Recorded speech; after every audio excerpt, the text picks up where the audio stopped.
السلام عليكم ورحمة الله وبركاته بسم الله الرحمن الرحيم الحمد لله والصلاة والسلام على رسول الله أما بعد. Nous sommes arrivés à la lecture du Coran dans la salat. Tout d'abord, le plus important étant bien sûr la lecture de Surat al-Fatiha.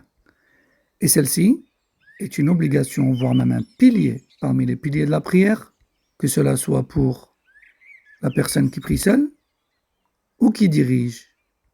Et tel est l'avis de la majorité des savants, tels que le Maliki, le Shafi'i, le Hanabila, et même Daoud al-Zahiri. Et c'est également l'avis de la majorité des Sahaba et des Tabi'in après eux. Le prophète sallallahu alayhi wa sallam a dit « Il n'y a pas de prière pour celui qui ne récite pas Surat al-Fatiha » rapporté par Bukhari Muslim. Il a également dit « Quiconque accomplit une prière dans laquelle il ne récite pas le Fatiha verra sa prière incomplète. » Incomplète, rapporté par Muslim.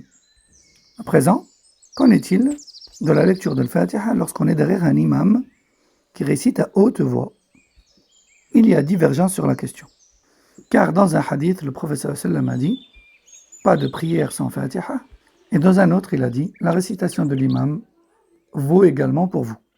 Certains savants ont dit que l'on joint les deux hadiths pour dire qu'il faut toujours réciter le Fatiha, que l'on soit seul, imam ou fidèle, et que ce dans quoi on doit écouter l'imam, c'est uniquement dans ce qui vient après le Fatiha. Tandis que d'autres ont dit que le hadith, la lecture de l'imam, vaut également pour vous, à abroger le hadith précédent.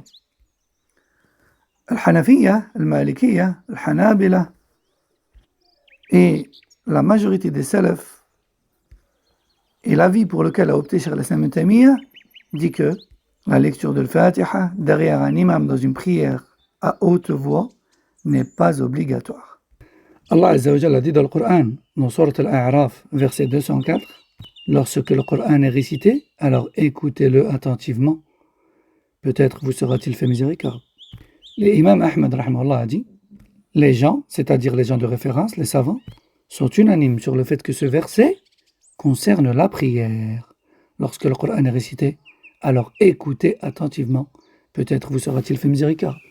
Imam Ahmad a dit, je répète, les gens sont unanimes, c'est-à-dire les savants, les gens de référence, sont unanimes sur le fait que ce verset concerne la prière.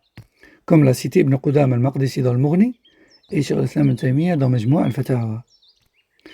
Abu Moussa al-Ash'ari, qu'Allah l'agrée, a dit, le prophète sallallahu alayhi wa sallam nous a fait un discours dans lequel il nous a appris notre religion et notre prière. Et parmi ce qu'il nous a dit, lorsque vous priez, alignez-vous correctement et que l'un d'entre vous vous dirige.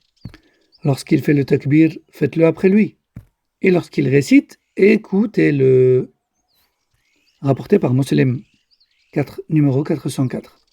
Tout comme il a rapporté que Ata ibn Yasir, qu'Allah lui fasse miséricorde, a questionné Zayd ibn Thabit, qu'Allah l'agrée, doit-on réciter avec l'imam, c'est-à-dire dans la prière à haute voix?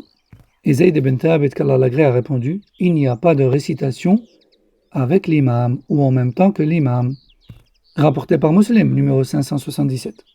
Quatrièmement, les savants sont unanimes sur le fait que le fidèle est dans l'obligation d'écouter son imam dans une prière à haute voix. Or, il n'est pas possible d'écouter et de réciter en même temps. Alors bien sûr, les savants qui considèrent obligatoire de réciter le Fatiha derrière l'imam disent que cela se fait soit entre les versets, soit à la fin de l'Fatiha, lorsque l'imam laisse un blanc. Sauf que ce blanc n'est prouvé par aucun texte. Plutôt, c'est un avis religieux qui a découlé de celui qui dit qu'il faut réciter le Fatiha également derrière l'imam. Ce blanc n'est pas obligatoire, avec unanimité des savants. Plutôt même, il n'est pas recommandé pour la majorité d'entre eux, comme cela est stipulé par Cheikh al-Islam Ibn Taymiyyah dans Al-Fatawa al-Kubra.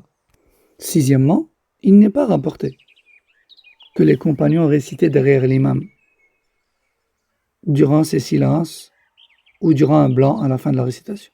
Et si cela avait été légiféré, ils auraient été les premiers à le faire et ça nous aurait été rapporté. Comme a cité cela Cheikh al-Islam Ibn Taymiyyah dans Al-Fatawa al-Kubra. volume 2, page 173. Ceci dit, ça reste un sujet à divergence, et les sujets à divergence, il n'y a aucune dispute à avoir dedans. À chacun son avis, tant que c'est basé sur argument, et chacun doit respecter l'avis de l'autre. À présent, qu'en est-il de la lecture de l'Fatiha derrière l'imam dans une prière à basse voix? Réponse, cela est obligatoire. Et tel est l'avis de Shafi'iyya et de Ibn al-Arabi parmi le Malikiyya. C'est également l'avis d'Ibn Hazm, de San'ani, de Shawkani, et à notre époque de Sheikh Ibn Baz, Ibn Uthaymin et l'Albani, et le comité permanent de la fatwa de l'Arabie Saoudite. Et quand bien même on opte pour la récitation de l'Fatiha derrière l'imam, lorsqu'il récite à haute voix, on doit se taire dès qu'on l'a terminé et écouter sa récitation dans le reste. Et ce, sur base de l'avis unanime des savants, comme stipulé par Cheikh al-Islam Ibn Taymiyyah rahimahullah dans Majmou' al-Fatawa.